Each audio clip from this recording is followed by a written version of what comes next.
家常菜最重要的一个本质就是下饭。到了春天的尾巴上，曾经很贵的笋子被种下来。今天在市场上见了点笋子会，做一个家常菜，辣香笋丁，希望大家喜欢。小笋子剥去外面的老皮，投入沸水中，撒上少许毛盐，轻轻推匀，盖上锅盖，煮个6-7分钟。捞出煮好的笋子，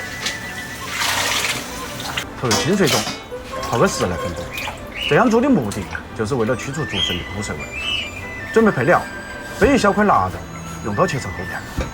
竹笋本身是没得啥子味道的，腊肉在这里面呢，就是一个增香增味儿。把腊肉切成细丝后，再改成小的肉粒。装的时候注意一下，把肥肉部分和瘦肉部分分开。生姜准备少许，用刀撇破，再剁成姜末。大蒜准备少许，用刀撇碎就可以了。香葱1小半，切成小的颗粒。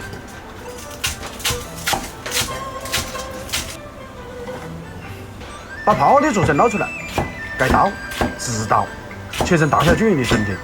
如果笋子比较粗，还可以划破盖小后再切。把切好的竹笋装入圆盘中，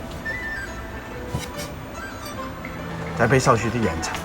没得盐菜的就用一柄芽菜，就像我现在。好，起锅，烧热，锅中下油，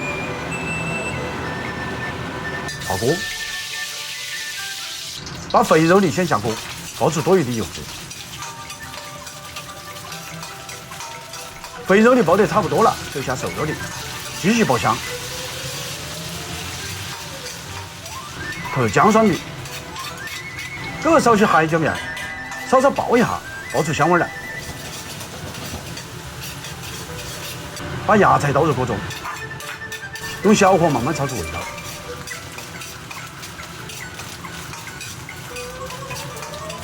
等香味释放出来了，就下竹笋，淋上2圈黄酒，提出香味。大火快速翻炒均匀。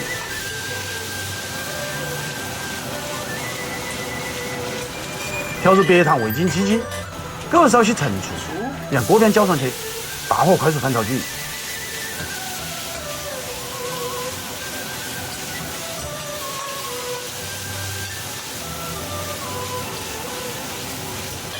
撒上葱花，淋上少许花椒油，继续用大火快速翻炒均匀，美味即成。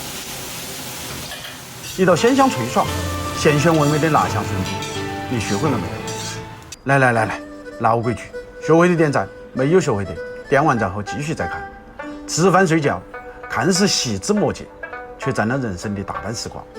好好吃饭，用心感受每一口饭菜的味道，就是在认真感受生活中的点点滴滴。这才是在认真生活，这才是在追求美好生活。我是厨子，下期见。